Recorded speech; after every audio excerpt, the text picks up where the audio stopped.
Please welcome our speaker. All right, well, evening, everyone. A quick show of hands. How many of you are students? Okay, good. I figured it'd be a lot. So this is really geared towards you. So a bit of what I'm going to be doing today, kind of walking you a little bit through sort of, the world of rock intertidal research, how it's evolved over the years, and how people looking at new theory has required sort of new tools for us to actually test that theory to where we're at today with my group, where we're kind of, launching drones off of boats here in Barkley Sound. So for today, how I'm going to start off my talk, and just general introduction, rock intertidal, for those of you who haven't gone traipsing about in there. I haven't had a chance to do that yet. Start to get into some of the early ecological studies of the intertidal, which not just kind of shaped understanding the intertidal, but ecology as a field in general. Uh, Transition a little bit to the early to mid 2000s to the emergence of something called marine landscape ecology, where technology had finally sort of caught up to some of the theories that people have been developing in the world of ecology. And then where we're at today, where we have the emergence of drones and things like AI, and thinking about how we can start to use that to improve our understanding of the intertidal. But let's kind of just start at the intertidal. So if you haven't had a chance to go out, there's a little site that's called Little Ohio. If you've been out there, it's that little islet that's just right next to Ohio. So colloquially, some folks here locally will call it Little Hyatt. Pretty conspicuous, like bands of intertidal zonation. You've got like mussels, algae, barnacles. One of the things that makes it sort of kind of ideal for studying is that it's pretty accessible at low tide. Just wait for tide to go out, walk down there, and you can do your work. Whether it be down there, 4 or 5 hours doing your thing. The fact that you can just walk down there at low tide, it's also one of the things that helps provide the public, right, with access to it. So for a lot of people, their first interaction with marine organisms is in a tide pool. Like it was actually one outside of an aquarium growing up as a kid. For me, growing up in LA, my first experience was actually sort of marine organisms was actually going to a tide pool trip when I was in middle school over there. And so that tends to be like the first encounter people have. The other sort of purpose it serves, the other thing that it does, for a lot of students, maybe for a few of you in this room, it actually can help provide an introduction, your first introduction to sort of field research there.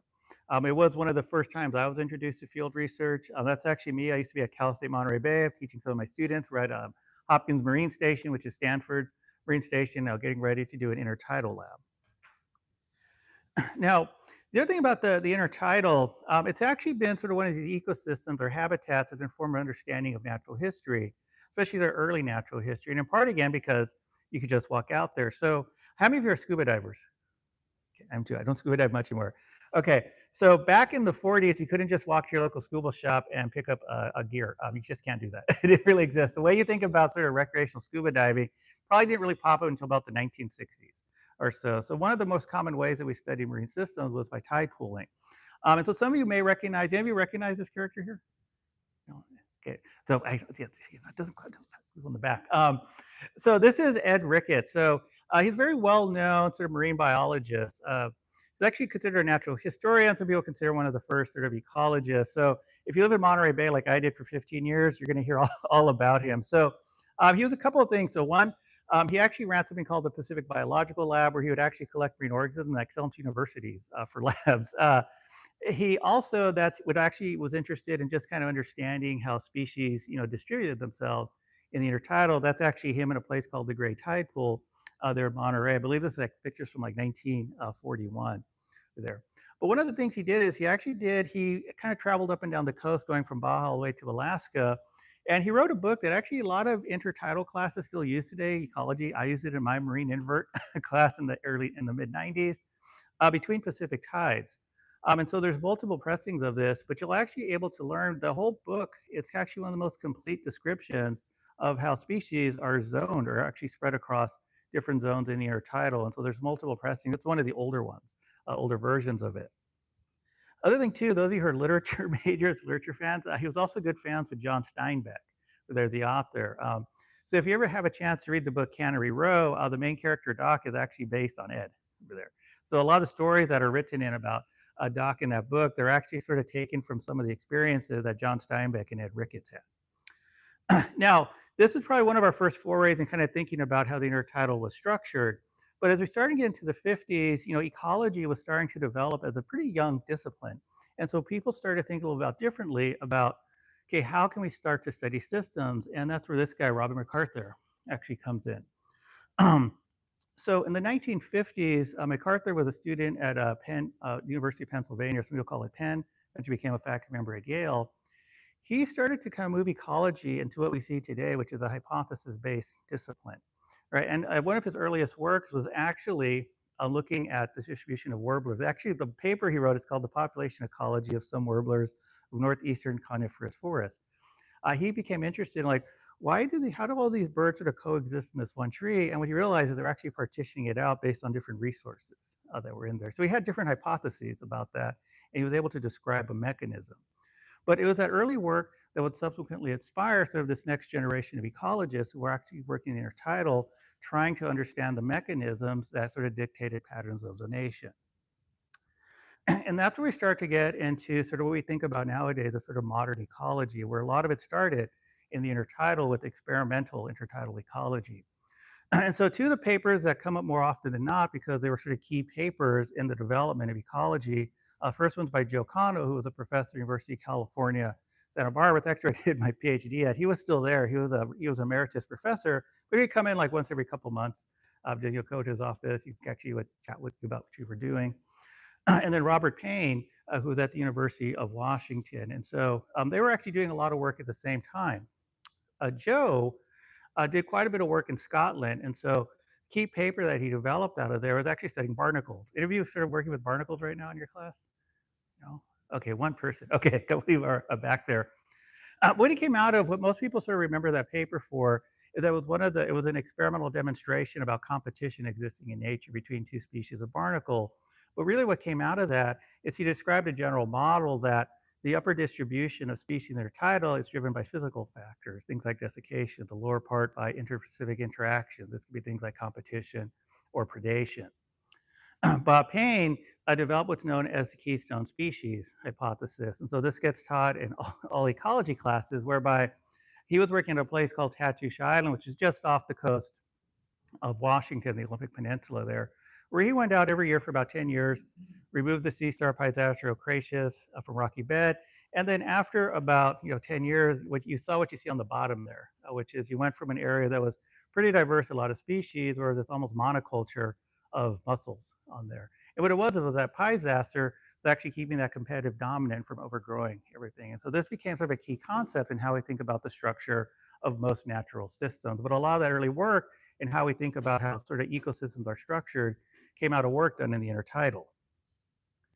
We also started thinking about things like the role of disturbance in nature, started getting out of sort of species to species interaction, but starting to think about like how the physical world actually structures systems. So Joe started thinking about this again in the 1970s of something called the intermediate disturbance hypothesis. And it's the idea that disturbance actually plays a key role in where you start to see different levels of biodiversity. If you have too much disturbance, you're gonna have low diversity. If you have too little, again, you're gonna have too low because some competitive dominance is gonna take over. So you need this kind of intermediate level of disturbance to get to see your maximum amount of diversity.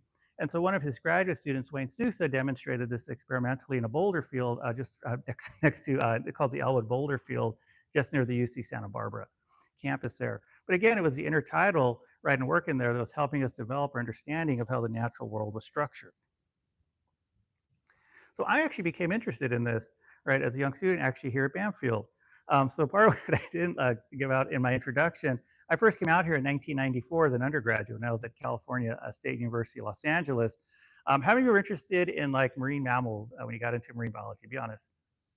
Okay, yeah, I was the same way too. I was gonna work on whales and dolphins. Actually, I took a marine mammal class out here, and while I enjoyed it, one of the things that I came away with, like, it wasn't really what I wanted to do, right? And that was actually part of the learning experience. Is that I actually learned, though I liked the class, that's not what I saw myself doing as a career, right? And all of some of you might have seen Carlos Robles talk last week. I actually was an intern with him. I was an undergraduate tech in his lab back then, and so it was working in those tide pools. Like, oh, this I think I'm more interested in this here. So I applied to graduate school, got in, went to UC Santa Barbara, came back up here in '97 to start my own sort of PhD work. And around the mid 90s or so, there was kind of renewed discussion around sort of what are the environmental factors or ecological factors that would determine when you get these keystone dominated communities out in nature over there. And I became interested in that. It was something I was interested in reading about. And when he talked about marine systems, a lot of that discussion tended to center around kind of spatial variation and prey productivity. The rates as that prey grow, also the rates of recruitment and settlement coming in. There was a lot of discussion around that impacting whether or not you get these kind of keystone dominated systems. And it was primarily like the Piesaster Middleist interaction that people looked at, primarily because that's what we knew, right, really well. But one of the things is I had started reading sort of papers by folks like Tim Wooten, who was actually one of Bob Payne's former students, and Robert Meese, who was an ecologist at the University of Oregon over there. And that's where I got some insight that there might be another predator out there that could play maybe an equivalent role. Turn out that predator with birds here. So if you actually go around tide pools here in Barkley Sound, go around Banfield, there's lots of different bird groups out there, and they're doing something. And so that was something that I noticed, is that there's just a lot of birds out there. I wonder if they're doing anything. And that was my key observations. I went out and it's like, if you go to the intertidal here, these birds, if they're in the intertidal at low tide, they tend to forage where you have like abundant sort of mussel clusters down there. So my question was, I was like, well, are they actually doing anything? So I came back up and I deployed the tools that we had available to us at the time.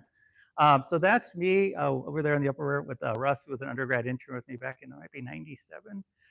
We're scouting out a site on Sanford Island. So Sanford's the island that's just right over here. It's where I did all my PhD work.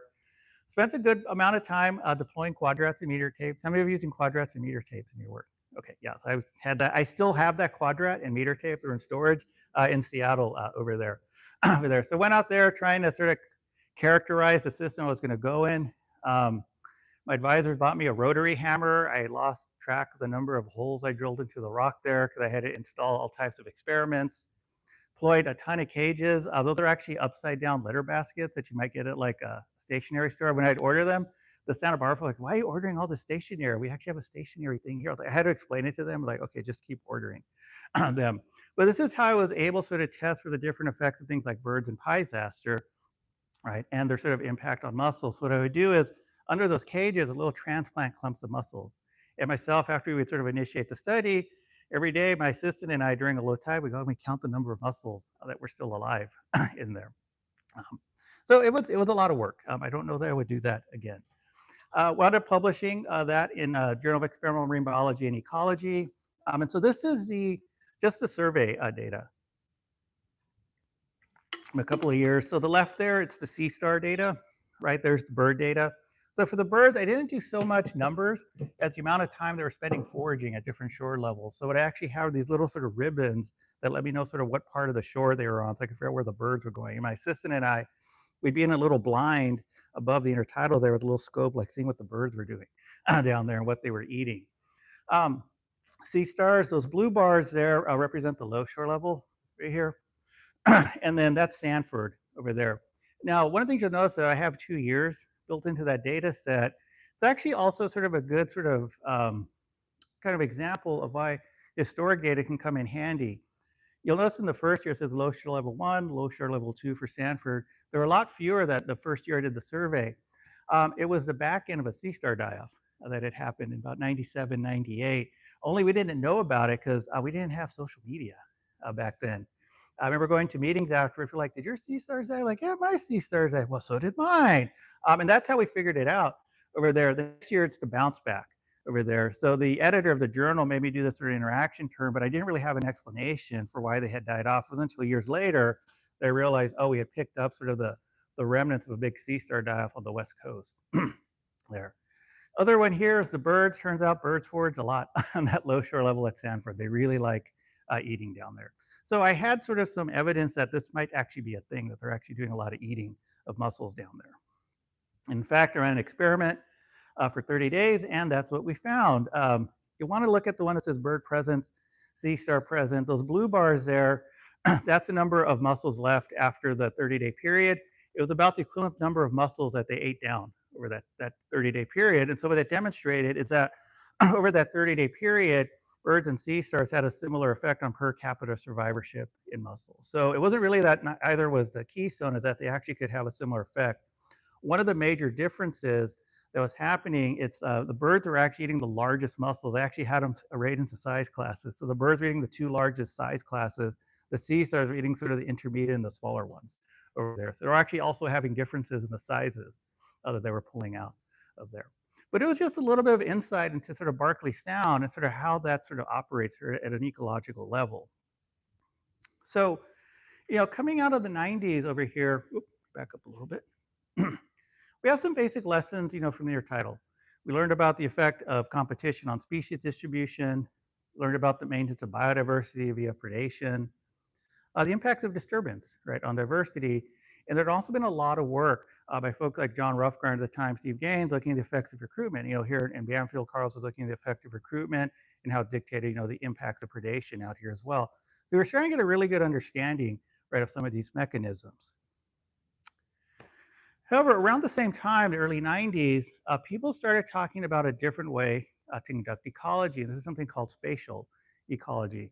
And fundamentally, it's this idea that if you look at an ecosystem or a system at different scales of observation, you're going to have different inferences on how that system looks and the processes that structure it. And so it's folks like Simon Levin who did a lot of work around theory on that at Princeton, and then Monica Turner. So she had done a lot of work in Europe and brought a lot of those techniques back to the US. So she was at the University of Wisconsin, and she literally and figuratively wrote the book on landscape ecology. So if you ever take a course on it, it's like going to be her textbook that you're reading on there. But while they were pushing that, we needed new ways to look at ecosystems, right, at different scales. We actually needed new tools. One of the challenges in the 90s, we didn't have drones. We had things like satellites. Landsat was becoming a thing, airplanes. Challenge is that if you're working in the intertidal, those aren't really going to get you the information you need, right? Because you won't have the resolution, right, to pick up the types of species that you're interested in. So whenever I think about that, I always think about the movie Iron Man 2. Everybody saw that one? So one of the key parts is Tony Stark's trying to like engineer a new element for his little heart thing in there. He can't do it. And he finds this kind of canister with his dad, Howard Stark. Turns out his dad was trying to synthesize the same element back in the 1950s and 60s. And it's him like knowing that one day Tony's going to see the film. One of the lines that he pulls out is like, son, I'm limited by the technology of my time. That's a bit we ran into in the 90s. We were a bit limited by the technology of the time because effectively, primarily what we had were quadrats and meter tapes over there as a way to gather data, right, in the intertidal, and a trusty old write in the rain notebook, right, is what you had. Well, these are great for characterizing a single site. If I'm trying to sort of sample like multiple sites in short intervals, you're not gonna be able to do it with just a quadrat in a meter tape. So we really weren't quite there yet, right, in terms of capacity to test a lot of the ecological theory that was coming up around that time. However, despite that, computers started to improve a bit, right? People started to think about theory. So we started to see some of the early models, though, about landscape theory being applied into the rock intertidal. So you had a couple papers that were published within a year of each other. Tim Wooten developed something called a cellular automata model, right? That was really thinking about how does sort of the different processes that we look at in the intertidal propagate across different spatial scales.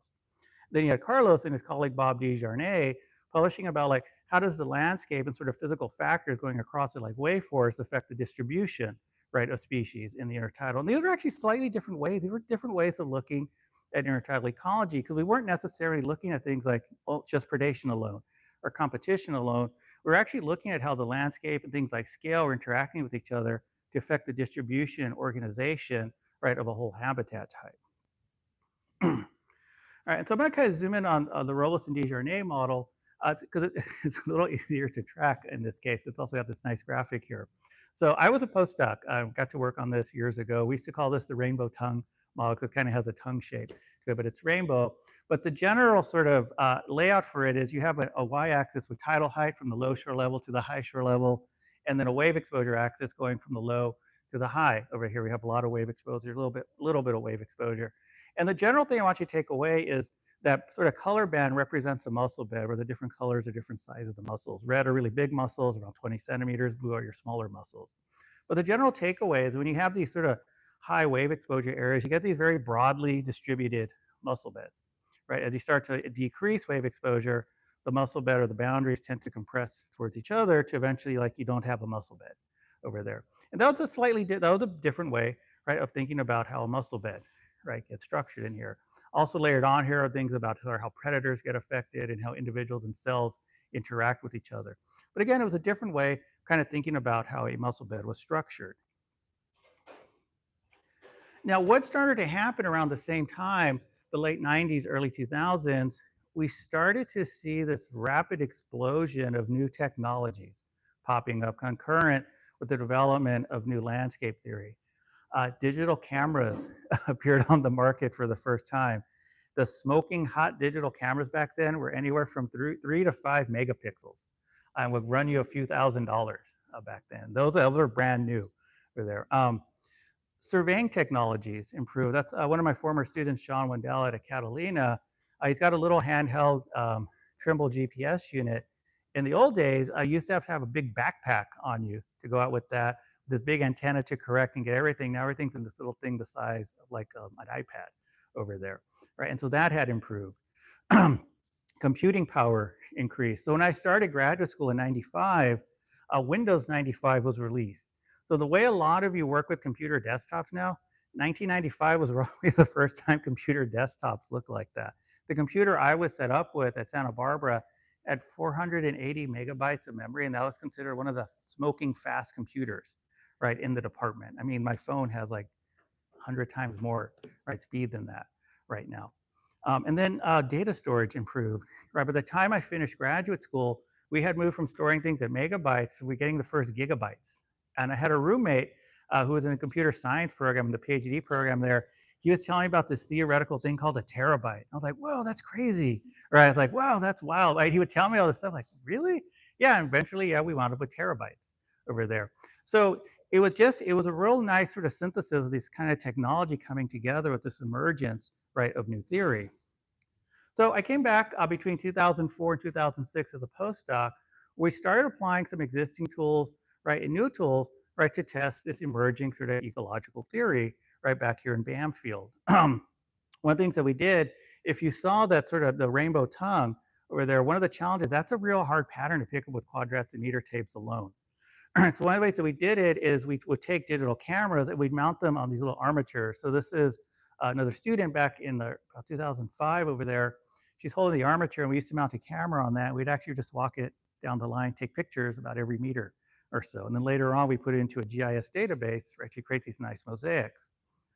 Current with that, you'll see at the top there's an instrument there. We're using something called a total station. If you like go on the highway, something you see like survey crews and they're on there with that, it's the same thing that they're using. Only we're using it in this case here to kind of measure little markers, right, that are present in the photo. That way we could actually put sort of coordinates on them. That would actually allow us to use them in a GIS database. And that was a different way of surveying the intertidal compared to kind of transect and quadrat, right, approaches that we had been using in the past. The other thing that improved, it's things like GIS had improved. So when I started, when I was at Santa Barbara, I was actually in a spatial ecology training program. So we had a really sort of old version of what they used to call it ArcView, or I think ArcInfo back then. Now it's ArcGIS Pro over there. It has steadily improved by the 90s, so we could actually start to georeference images in the right and actually stitch them into a geographic space. The other thing that we can do that was really nice is instead of having a quadrat out in the field, we would build these digital quadrats and snap them onto the images there. Then I could just count cell by cell. That cell's a mussel, that cell's algae, that cell's bare rock, that cell is something else. So it was a different way of collecting our data. We could start to digitize it and then analyze it a little bit later on. The other thing that we used was kind of one of the first automated programs here, something called Boundary Seer. It's a software developed at the University of Michigan. It's now commercially available. It's like a medical company that bought it for some reason over there. Where it actually go in and it would sort of objectively tell us where the boundaries were at in these systems here. And instead of us subjectively like, well, I think that's the boundary. No, you're wrong. That's the boundary. We could actually use a software that it applied an algorithm that would then quantify where those boundaries are at. And we could actually lay where those boundaries are at in a GIS space. So it was kind of the first time people are really doing this kind of work in the intertidal. And what you wound up with were these kind of full-scale photo GIS models of mussel distribution in the intertidal. So this is from a publication that we published back in 2010, where those boxes are kind of the delineations of the boundaries. There's one side at Little Hyatt. Blue down there, that's actually the wave exposure gradient. So the dark blue is the maximum wave exposure. The light blue is sort of the least wave exposure. And what you saw is when you got in the field observations matched the prediction of the model. Where there, we have a lot of water motion. You have a broadly distributed mussel bed as indicated by those orange boxes. The water motion actually peters off. The two boundaries start to come together until eventually you have a highly fractured mussel bed or something that you wouldn't call a structured mussel bed. So in this case here, these emerging tools allowed us to test theory, right, and sort of confirm things that we had suspected about how some of these mussel beds were structured. We also came back and sort of revisited disturbance ecology. So we actually got an NSF grant to come back here and revisit some of Joe Connell's sort of thoughts, sort of insights on disturbance ecology here. That's a former graduate student of mine, Dan Ori. Now he's now the head GIS scientist for Audubon Society, and he was interested in could he start to use some of these landscape measurements to make predictive models about water speed or water velocity distributions across the intertidal, where that disturbance might pop up on there. And so he was really interested in trying to describe variation in flow speeds with sort of relation or respect to these fine scale landscape features that he was going to go back and measure. So he crafted up a couple of models. How many of you use R? Or how many are like, oh, R? How many are like, oh, R? Raise your hand, be honest. Okay, he did all of this in R, so he does all this in R. So he created a couple of models.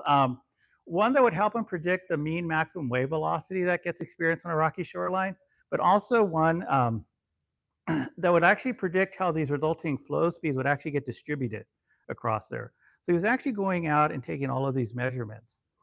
Then what he would do, and I don't want to get too deep into the math, I don't want people falling asleep.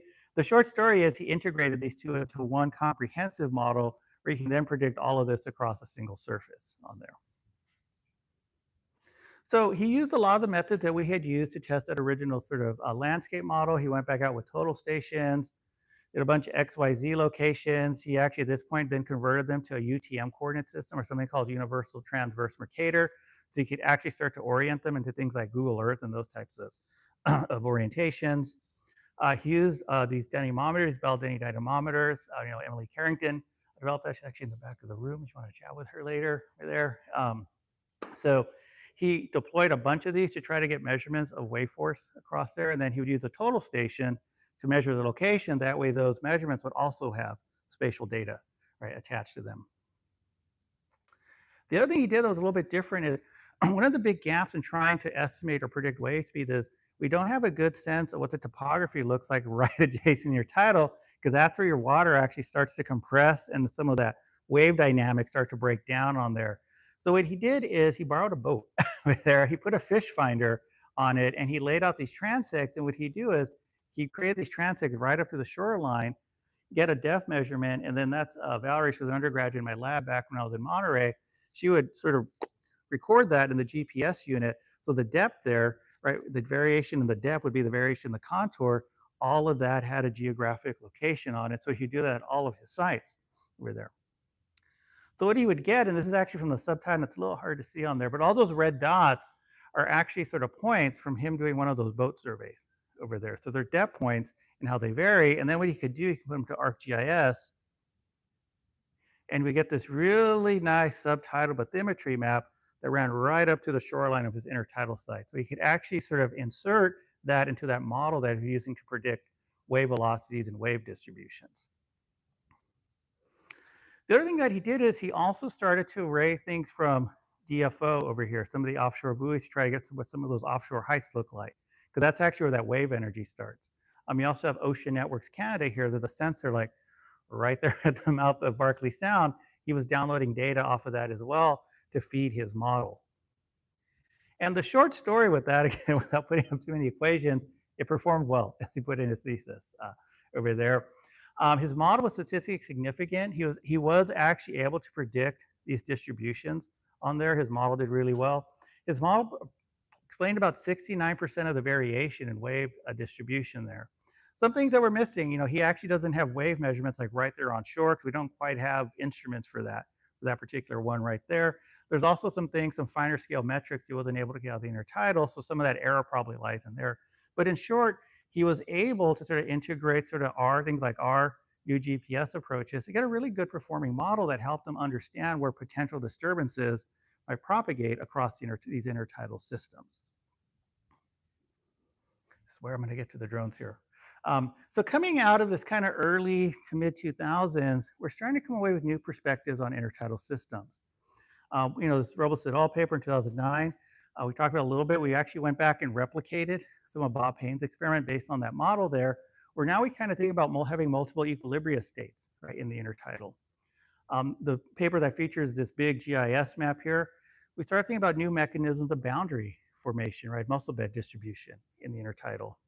And then Megan Donahue, who was also a postdoc with me at the same time at Cal State LA, she published a paper in American Naturalist where she's really describing intertidal landscape there. She's actually writing out the model, right, that describes, right, the big rainbow tongue model that's out there over there. So we come up with kind of a lot of new insight into how these systems are structured by one, employing new types of theory, but using new emerging technologies, right, to test that theory to improve our understanding of these systems. But as we started sort of moving past the mid 2000s, people, our questions became more complicated. Things like climate change, anthropogenic impacts on systems, they propagate across a lot of scales that are hard to get at, right? Even with the tools that we were starting to employ, like me running around with a single camera, like there's no way I'm going to get every bit of shoreline on the West Coast. So it was about maybe about 2012 or so, drones got introduced to North America. Some of you have seen the original DJI drones, those like white drones. Those got introduced about 2012. I remember those came out, I was like, oh, and Carlos and I used to talk about that. Well, we could have like this thing that would fly around and do the pictures. We could do our work so much more quickly. The drones looked good, but they weren't quite there yet. And then around 2017, I was lucky to have been funded to run a big National Oceanic Atmospheric Administration Center at Cal State Monterey Bay, and partly we're funded to create a new sort of coastal mapping program. So guess what? I bought a lot of drones there to set up a new program. Around the same time, a landscape ecology asked me to write a review paper talking about what the sort of the next iteration of landscape ecology of intertidal ecology is going to look like once we think about integrating new technologies. And one of the things that I talked about there was how we could start to move from only using things like quadrats and meter tape, but to start to integrate new technologies like drones over here. And that was one of the big things that came out of that paper. All right, so drones, they're everywhere now. In this case, from delivery to farming to fire and rescue, all types of things are there. So drones, one of the advantages of them is they let you sort of do surveys across multiple temporal and spatial scales. Now, scales I could not manage like with the techniques I was trained on in the 90s. You can get a large amount of data, like we get maybe 10 times the density of data that we were getting right back in the 90s with the quadrats. We get a lot of data in pretty short amount of time. So some of these sites that I worked at as a student would take me about 3 or 4 hours to work. The drone is doing it in like 10 minutes now, right? And I'm getting 10 times the density of data out of them.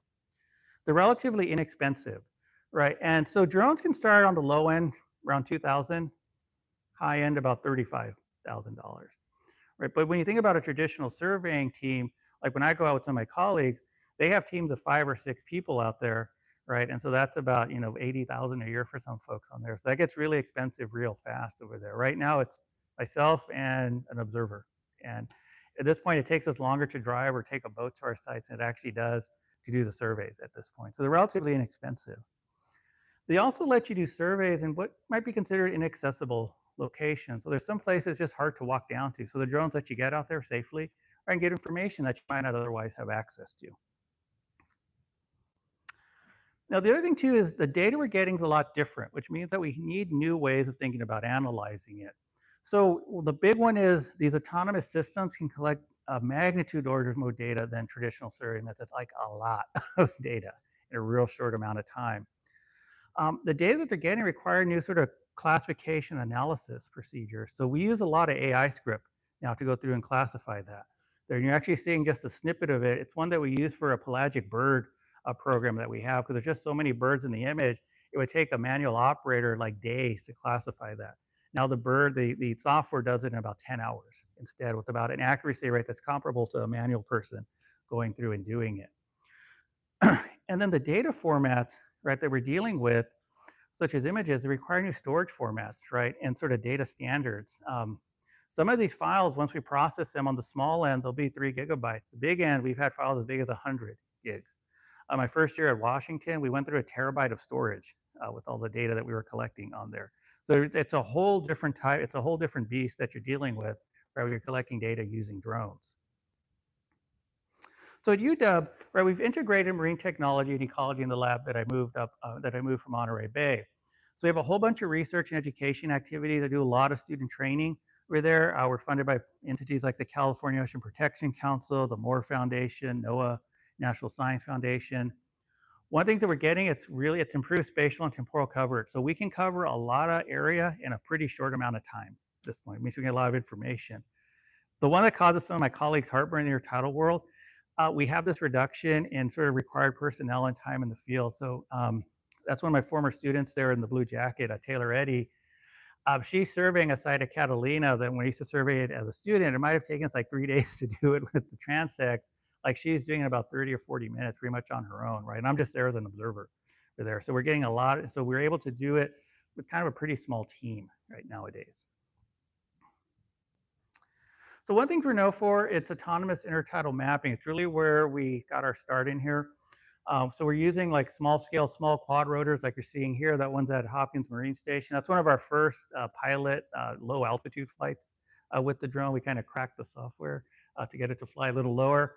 We use all types of apps. We use stuff like something called Drone Deploy to program our flights. We use a software program called Pix4D, which lets us stitch all our photos together. So a single flight, we might have anywhere from 200 to 500 images. I'm not going to sit there and manually put them all together. So we actually have software, right, that'll do it in about an hour for us. And then we can actually do outputs like on the bottom there, that's actually out at Kirby Point. It's a 3D model. One of the things we can produce from these images, we can get these really complex 3D models. They give us information we wouldn't otherwise get with traditional survey methods. And so the drones enable us to use different types of research approaches now. Things like high resolution photogrammetry that I'll talk about in just a second. We can actually get new measurements of topographic complexity in the systems that improves understanding, right, of how these systems might get structured. It allows us to now use AI-based image classification. And so that's one of the things that we have tons of script for lots of images now. And we're able to do also predictive modeling in the GIS and statistics space, where we can actually take existing data, but then predict where species might be in the future. So photogrammetry, right, is one of the things we're able to do. So it's been around for a while, like the technique's been around for a while, but we're using it a lot in drones. So it's an approach for creating like 2 and 3D photo models of landscapes. The general way, the very simplified way it works, so you're looking at an image from Pix4D up there, and you can see like all those little triangles there. What the drone does is it's taking an image, right, of an object in space from multiple angles at a set altitude, right? So it's not just taking the one picture, it's taking the one picture like this, and it's moving around, taking it like this, taking it like this, and it's angling. So it's getting it from all these angles over there.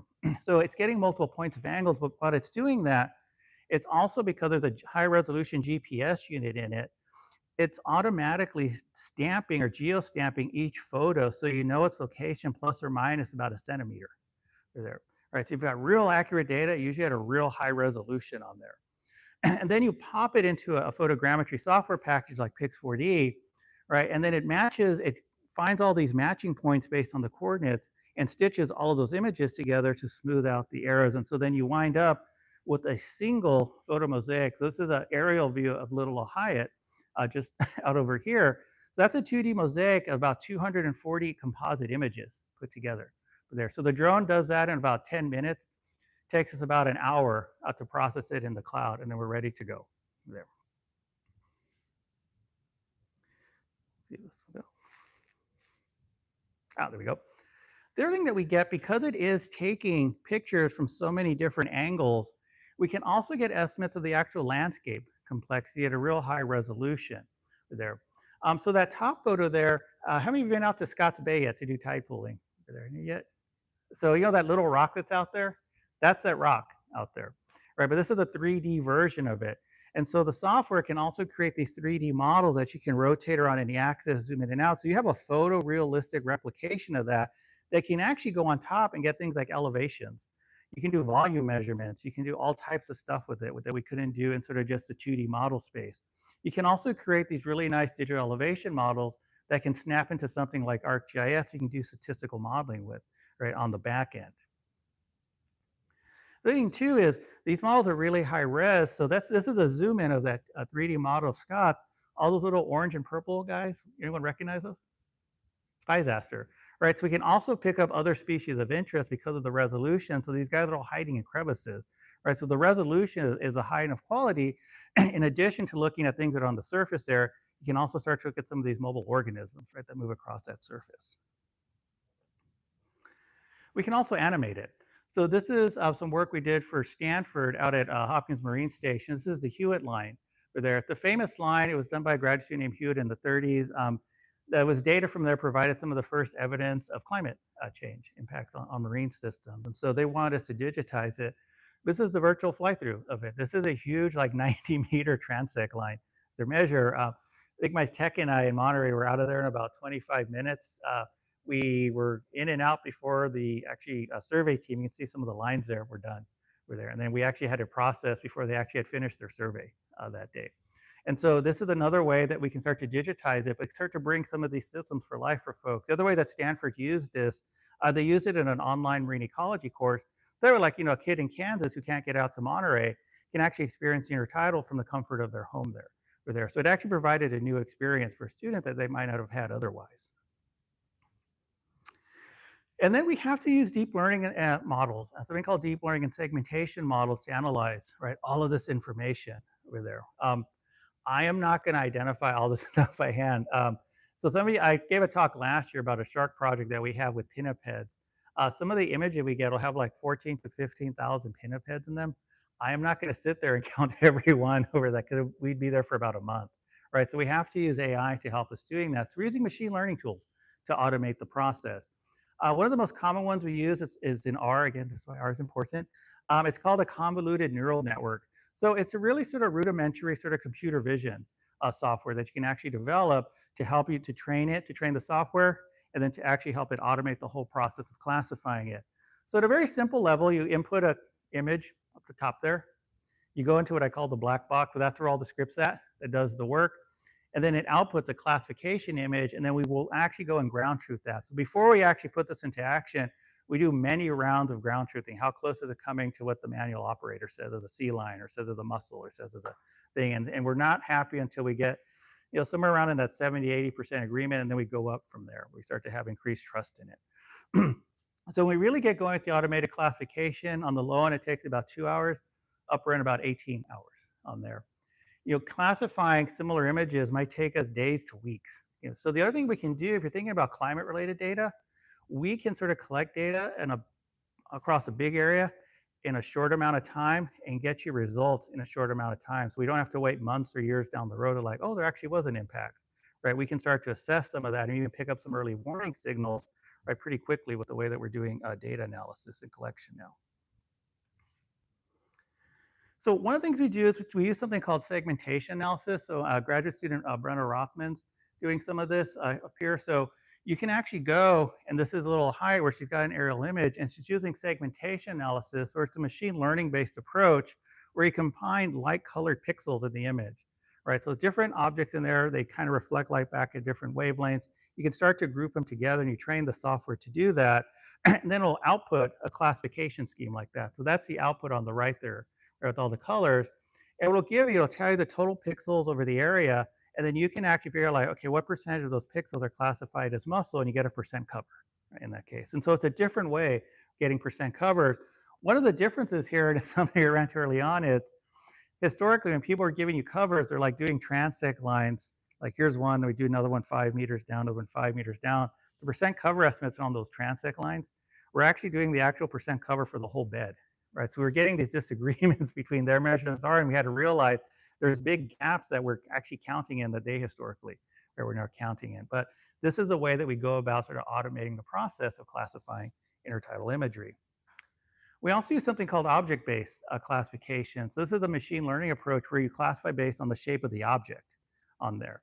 So I have an undergraduate who just graduated, Brian Lamb, who was testing this out on Pisaster over there, where he's going through classifying it based on the shape, but he can also integrate things like color to improve, right, the classification or distinction between the species on there. So he did this for his senior thesis. It was great over there.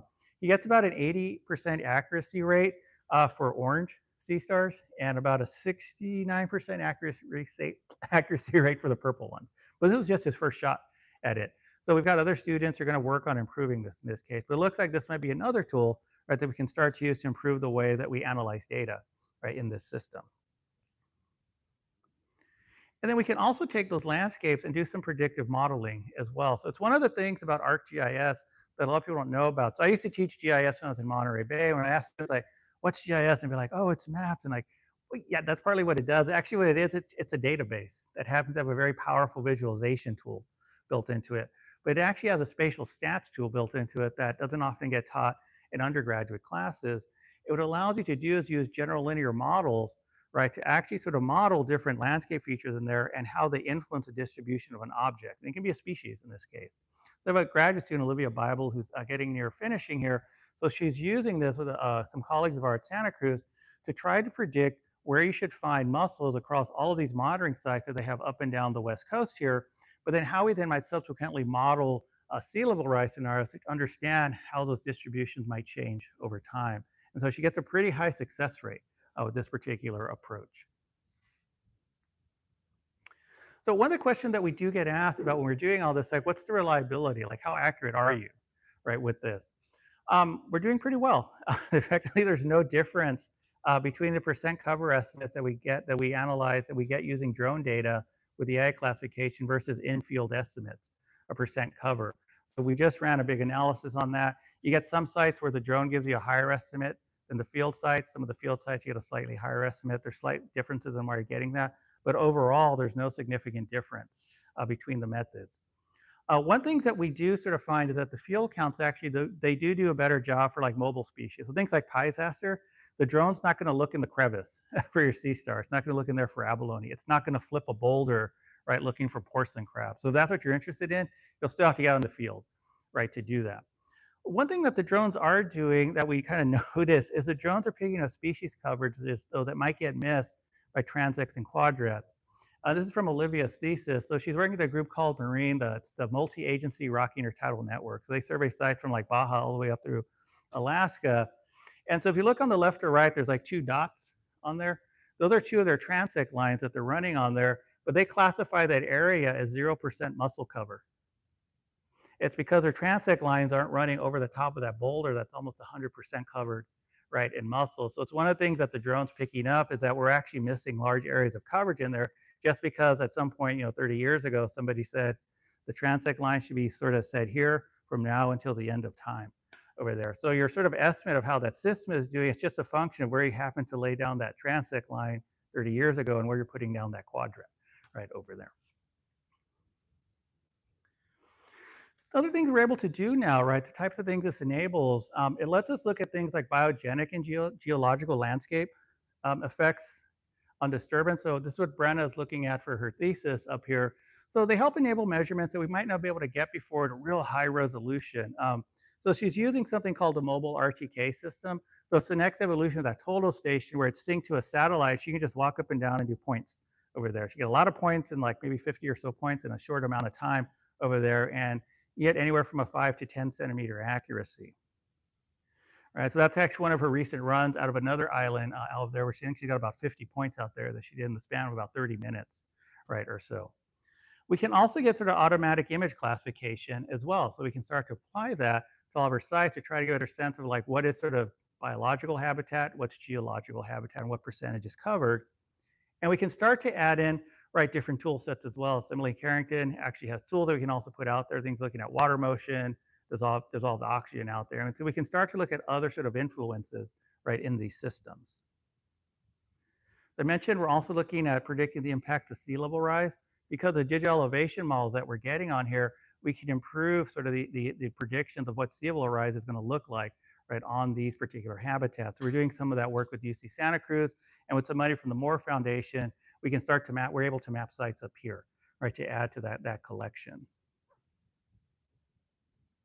We're also getting to more applied uses, supporting shellfish aquaculture. It's one of the things we're getting into. We have to do that when we get back in August. So we're working with the Pacific Shellfish Institute, and they're interested in how can drones help growers improve output over there. So we're using a drone made by a company called Skydio, and it has a thermal imager built into it. So one of the things we can do is we can identify things like low and high productivity areas as well as high and low temp areas. And so you're looking at an oyster grow out there for Taylor shellfish farms, and those red streams in there are actually oysters reflecting back heat, right? So we can pick up when they're under, they either are or not under heat stress out there, which is important for the oyster grower. So it's a new set of data, right, that can help them improve a sustainable shellfish production. And then just closing here, the last couple of slides, the other thing that I'm really interested in is sort of how can drones sort of connect sort of a new generation, right, of scientists, connect with the public. So I gave a talk up at UBC maybe about 3 years ago, right after I started. at Washington, and there was a student in their scientific illustration program. So she would sit in there, and apparently her task for the semester, according to the UBC, was to sketch out all the seminars. So she sketched out a seminar that I gave her and sent me a copy. Like, that's really cool. But then when I zoomed in, she had this really cool part that she zoomed in on. The one thing I talked about is that drones actually they can change the way that we think about the percept, like who actually is and isn't a marine scientist. Right. Growing up, I grew up with Jacques Cousteau. Like, how many know who that is? Right. So growing up, that was tends to be like you have to be like this burly, like outsider, I have like the scuba gear ready to go, like Indiana Jonesing it off the boat. That's not for everyone, right? Some people might not be able to afford it, right? Scuba gear was really expensive, right? The drone provide a new way of doing that. For there, right? You can either have a kid with a phone, which is pretty much all you need, right? Or right now, like we're transmitting data back to Seattle, we have an intern there who's receiving the data over the cloud and processing it. Right. And so the point that I had is that these are both marine biologists, right? So being a marine biologist doesn't mean you have to look and act a certain way, right? And so because and the drones enable us to kind of think of differently about who we bring into this realm. So if you're interested in following our adventures, we are on social media. We moved to Blue Sky about a year or so ago. You can find us there. We're also on Instagram posting stuff about our adventures here as well as down in California. I just want to close with a couple of acknowledgments. Our trusty pilots, I call them the Rogue Squadron, I'm a big Star Wars fan, over there who keep all of our drones in the air, and they're up and down the coastline flying drones every month. And again, a shout out to our sponsors, the Ocean Protection Council, NOAA, NSF, Moore Foundation, Washington Sea Grant, and Ocean Kind. And with that, I'm happy to answer any questions.